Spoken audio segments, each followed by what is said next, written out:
Hey guys, happy Sunday! Sunday fun day. Back in the day when I used to be in college, I would be drinking all day today and probably having the time of my life. Still having the time of my life, but in a different, much different way. But anyways, have you guys ever met Zues, my big giant cat? I'm gonna show him to you right now. Zues! He just jumped off the wall. I have a cat wall in here. I don't know if I've shown you guys that. Look. See? Cat wall. I'll show it to you. Come here, buddy. Oh. Come here. Look how fat he is. He's huge. See? He's ginormous. Anyways. Zeus. Susie, I love you. How big he is. Look, you guys. He's like 20 pounds. He's a 20-pound cat. Anyways, yeah, I have 4 cats. So anyways, I'll tell you guys what I've been up to on that note. That cat sheds so much. It's gross. Okay, so here's what happened. Okay, so Jeff is a mentor to a, I want to say kid, but she's 25, to a kid who grew up in the foster care system. He's part of a program where you mentor foster kids because they're about to age out of the foster care system and they need someone to like help guide them through like how to open a bank account, how to do this and how to do that. And so Jeff is a mentor. So she texts and says that she has to get rid of her cat immediately. She has this little kitten. She has to get rid of it immediately.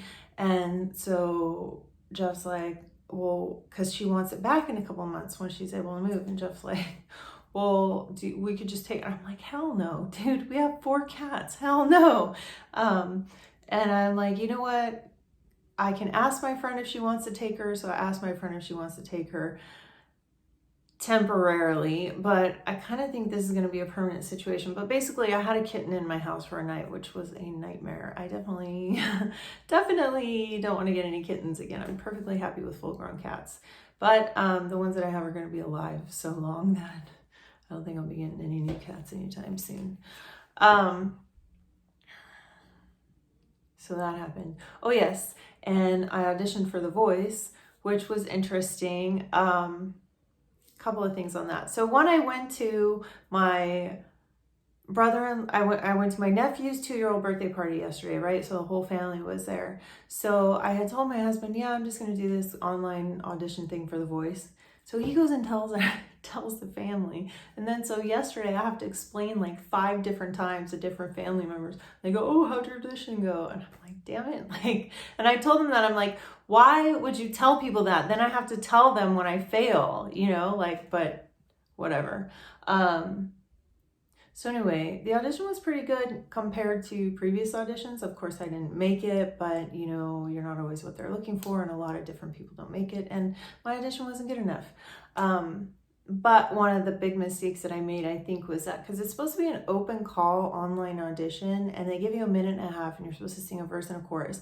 And at the end of it, it says submit, at the end, when the minute and a half runs out, it says review or submit. Those are your 2 options, review or submit. So I should have just clicked submit right then, because I clicked review, and then under review, it says delete and re-record or submit. So like, it's supposed to be a live open call audition, right? So I knew like I should just hit submit, but I thought about it too long, and then I ended up re-recording it like 4 or 5 times. So even if it was good enough, they still would have been like, it's supposed to be a live audition. She deleted and re-recorded like 5 times. Like, what's wrong with her? You know?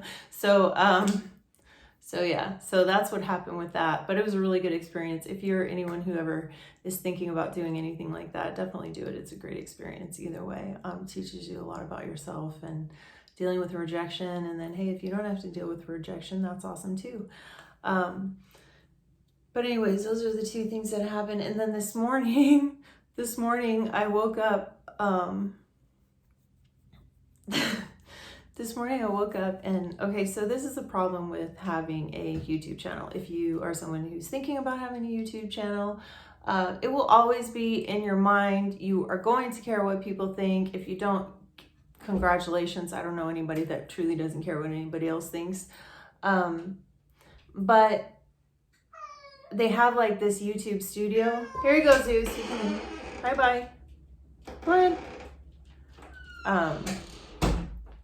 He had a fear of being trapped. So like they have this YouTube studio where you can go in and look at all the analytics. And I find that really interesting, especially because I have a marketing background, but it's also not good for your self-esteem, because then you'd be like, well, why are people only watching it this much? And, you know, why did this person give me thumbs down? So as I've had this channel, I found myself going into that studio more and spending time like, what, did I get any new subscribers? And like, that's not the point. The point is to, you know, create a space and a community for people who do feel like they can relate. So I really shouldn't be worrying about what people think about me or what people say about me at all. But anyways, and for the most part, I don't. But it can become obsessive if you have a YouTube channel, like you're constantly thinking about, oh, well, I should say this, or wow, this is really, like my brain's really thinking about some crazy stuff. I should talk about this later. And to me, because I'm trying so hard to live in the moment in order to be happy, I think my husband just yelled at me.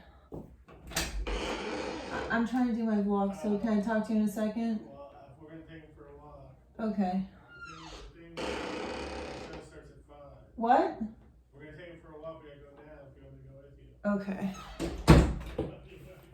Have to take the dog for a walk. So I have no idea what I was saying before my husband yelled at me, something about, you know, having a YouTube channel and how it can be really, can be draining. And then too, you can, especially if you're one of those people who likes to overshare, you might be like sharing too much of your life and then be like, man, I wish I would have just kept that moment private, you know? There's always that thing that anything you put online is there forever. It never goes away, no matter if you delete it or not. There are still ways to find information that you've put on the web, which is kind of scary. But anyways, I don't know what else I was talking about, and I have to take the dog for a walk. Oh yeah, that's what I was going to tell you. That's how I even got on that subject. I got this comment today, which I will talk to you guys about tomorrow. But I got this comment. It was really, really harsh, mean, and hurtful, right? But I found it really entertaining. But I'll talk about that tomorrow. But I just wanted to give you guys, like, say what's up. And I will see you tomorrow. Bye.